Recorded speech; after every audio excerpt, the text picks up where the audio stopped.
पाठाचे नाव अजाबराव। हा पाठ इयत्ता दुसरीच्या जुन्या मराठी बालभारती पुस्तकातील आहे। हे पुस्तक 1990 ते 1994 पर्यंत उपलब्ध होते। अजाबराव सकाळी उठले, बाहेरच्या ओटीवर आले आणि तळपायाला पट्ट्या बांधू लागले। बांधताना आई ग म्हणून जोरजोराने कढू लागले। त्यांचा नोकर झाडांना पाणी घालत होता। मालक सकाळी उठून तळपायाला पट्ट्या बांधत आहेत हे त्याने पाहिले। तो त्यांच्याकडे गेला आणि म्हणाला, तळपायाला पट्ट्या का बांधता? काय झालं तळपायाला? अजाबरावांनी चेहरा खूपच गंभीर केला। नोकर अधिकच घाबरला।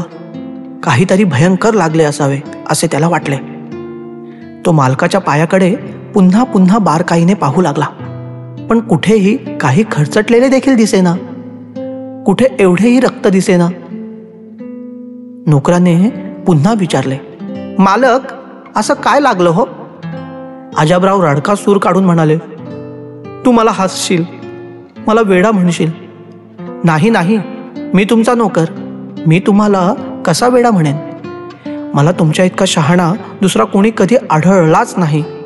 सांगा, काय लागलं पायाला? अजाबरावांच्या डोळ्यात पाणी आले। हाताने खिळ्याचा आकार दाखवत ते म्हणाले, माझ्या पायात एवढा मोठा खिळा रुतला रे। एवढा मोठा खिळा? बाप रे, पण तो केव्हा रुतला? रात्री। रात्री? रात्री कुठे गेला होतात तुम्ही? कुठंच नाही रे, झोपलो होतो।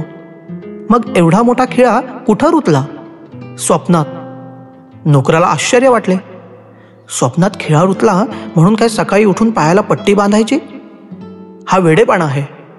तरी पण नोकर मालकापेक्षाही अधिक कळवळला, गळा काढून रडायला लागला आणि म्हणाला, मालक तुम्ही आमचं कधीही ऐकत नाही, त्याचा परिणाम असा झाला।